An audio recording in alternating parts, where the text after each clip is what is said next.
Now the third method is endothermic mixing of the substance. So we can mix different substance, and the process can be endothermic. In that case, we can also produce cooling. Now this method is the oldest method for the mankind. I mean, in old ages they produce cooling effect by using this method. Now, what's that method? If we dissolve different salt in a water, and the process is endothermic process. I mean, heat is absorbed from the solution, leading to its cooling. For example, if we use these salts such as sodium nitrate, ammonium nitrate, calcium chloride, so if dissolved in water, then the temperature of the water will fall. What is happening? Basically, the salt required certain heat for dissolution. To dissolve the salt into the water, it requires certain heat, and that heat will be taken from the water. So as a result, the temperature of the water falls. So that process we call the endothermic mixing. However, there are certain salt which give you exothermic process. So in that salt, instead of decreasing the temperature of the water temperature may increase. But I'm talking about the endothermic mixing of the substance. However, this method is no more used nowadays because of these drawback. One of the drawback is refrigeration effect obtained is very small. I mean, the temperature difference is very small. That depends on the heat of the solution required to dissolve that. If the heat required to dissolve that solution is higher, obviously, then the water temperature will fall very reasonably. However, if the heat of the salt is smaller, then the temperature difference will be small. And the other limitation is the recovery of the dissolved salt is uneconomical. That means we have to throw both the water and the salt. So every time we have to prepare a new solution. Now to see this practically, this process, you can use this YouTube link to see different experiment, different salt when they are dissolved and how the temperature is changing. Fourth method is expansion of liquids. We can also produce cooling by using this method, expansion of liquids.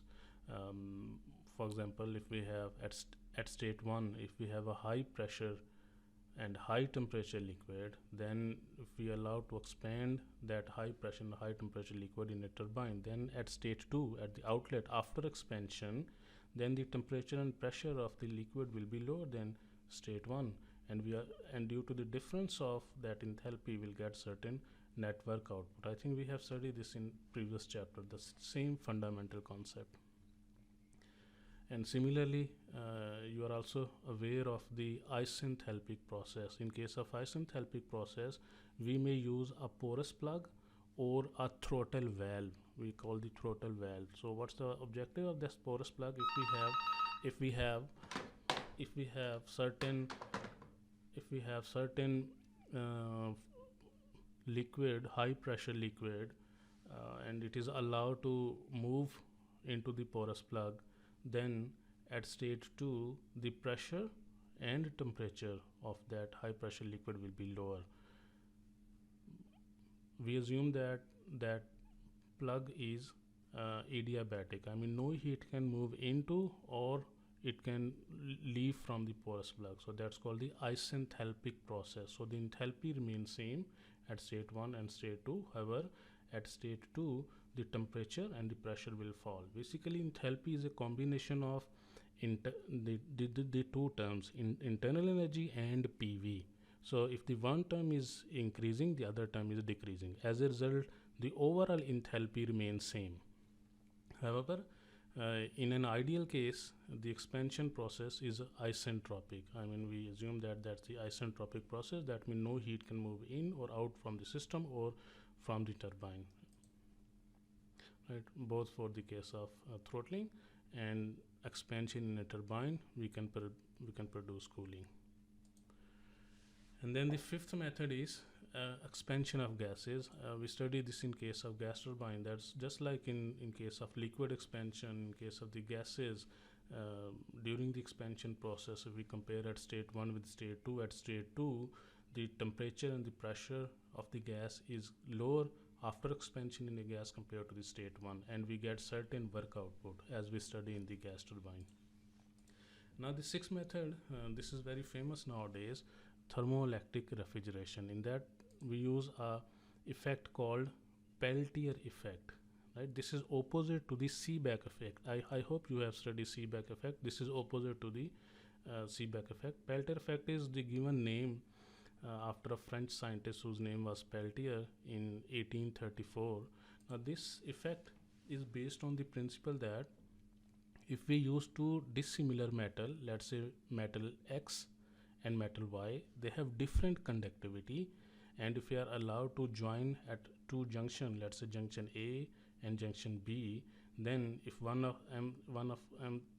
the metal is allowed to connect with a certain EMF, voltage or battery, then what will happen? The current will start flowing into the two conductor. Now they observe one effect, that at one junction the temperature is lower. Tc mean the cooling temperature, and in another junction the temperature is higher. So that means there is a temperature gradient.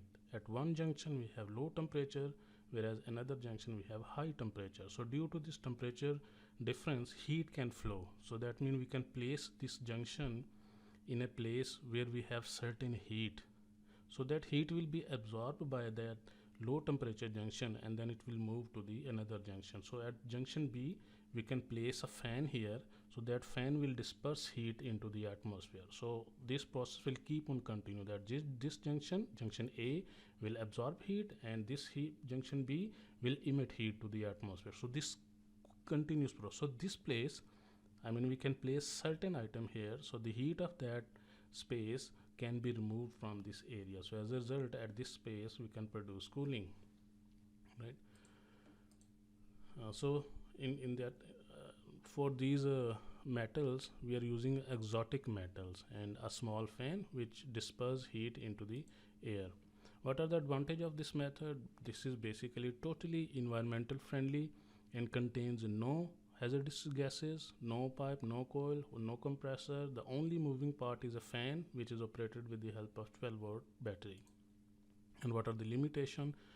Thermoelectric modules are too expensive for normal domestic and commercial application. Normally we call these thermoelectric refrigerator as a portable refrigerator. You can carry, they are very lightweight, you can carry. Normally people use for camping, and our polio vaccination, they are also stored in such type of portable refrigerator. You can move with that refrigerator door to door, and you can store such sophisticated vaccine. And the only requirement is the 12-volt battery. Now that module that I showed you in previous figure, that was just a single one.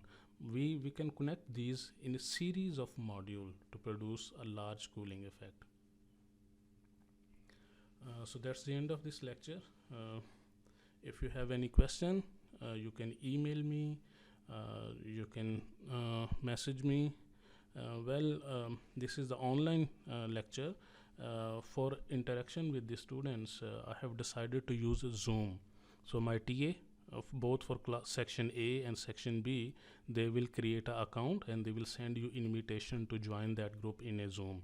So I suggest you all guys prepare your account on the Zoom so that we can have certain interaction. If you have any question, any query, I will give you certain time slot. So during that time slot, each section students who are interested for the interaction, they can come on that and they can ask me question. Regarding the CEP, you have to follow the same deadline.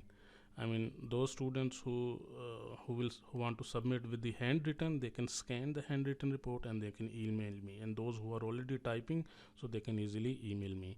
And the Viva session we can arrange through Zoom, both for section A, section B. Detail for the interaction session or the slime sort will be delivered to you later on. Thank you. See you in the next class.